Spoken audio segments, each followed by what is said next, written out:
Hey guys, what's up? It is Frankie here. Y'all forgive me. I look like I just woke up because I did.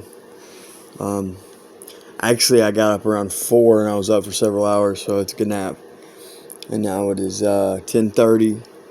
Today is December the 16th of 2021. It's almost over. And guys, so I had written this monologue, right? And I didn't write it very well. I've never written one of these before. I can barely read my own handwriting, but I'm gonna give it to you. I was like, I don't know. I watched a couple of my videos and I felt like some of the things I was saying came across wrong.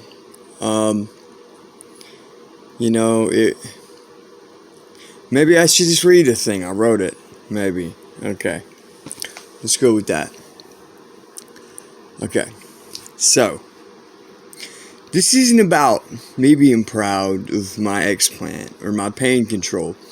But although I am, this is about me deciding to live. Deciding that my life was worth living, regardless of the pain. So, something amazing happened to me. And at one point, the only choice that I had was to live in pain or to die. And I chose to live. And I worked on how to live, and I dealt with my pain. And I hurt, and I mean, everything was just huge and profound, and I hurt. And what this is about, is sharing my feel good. It's not about sharing that hurt. And that's just about now that I have it, now that I feel better, I feel like I have something to share with people. For those of y'all that weren't around a year ago when I wasn't doing my story, it wasn't so amazing.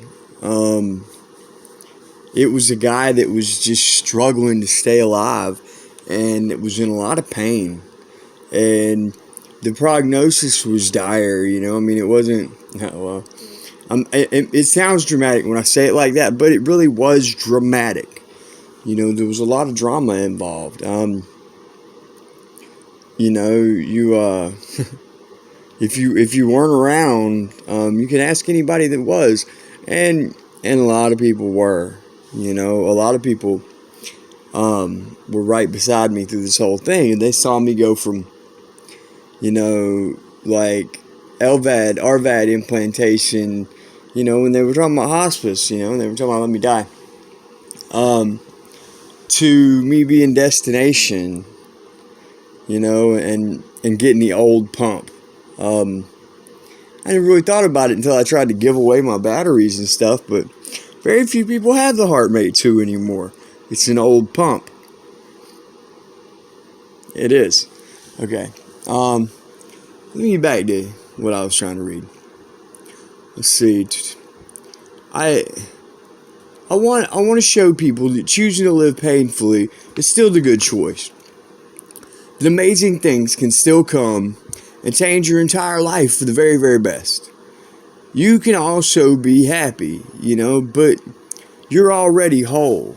I know some days you might not feel like it, and some days you might feel like you're waiting on something, but you're already one entire person. You're a whole person with big feelings, and it doesn't, just because your feelings are, I feel like crap today and everything hurts, does not make your feelings any less valid, or does not mean that anybody should listen to you any less. There's nothing negative about talking about how you feel. You just can't cook in it. You just can't let it cook you. Maybe I should finish reading. Let's see. Let's see. Okay, yeah. This is not just about my recovery. This is about our quality of life. And that's what all this is I want to feel better, and I want you to feel better, and I in helping helping to do that helps me. So I'll finish what I wrote. Just know, if I can do it, anybody can. Anybody can. And the very biggest part of my recovery, from an EF of, nothing, to severe hypokinesis, severely dilated left and right ventricles, to normal function, like all the way through all of that. The biggest part of recovery was me choosing not to die on the days that I didn't feel good, that I didn't feel like living was going to be much at all. I had a gang of people standing behind me that would not, they weren't going to let me fall. And it took every bit of that. And if you don't have that, and you need that, if you don't have that moral support on your team and you need it, contact me. I got plenty of time. Heart failure recovery is what I do. This is it.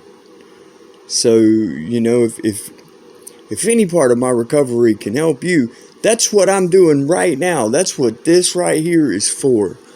This is to help me by helping you. So let's get better together.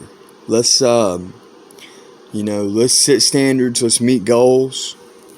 And let's just spread a little bit of love and recovery. Guys, everything else on my end's been good. Everything's healing up nicely. I'll do another breakdown after my doctor's appointment on the 23rd, and we'll talk about, what a post-op visit's like, and, and I mean, I don't know what they're going to ask me. This is the first time I've ever had a post-op appointment after my explant. To update everybody on the how I'm living situation, I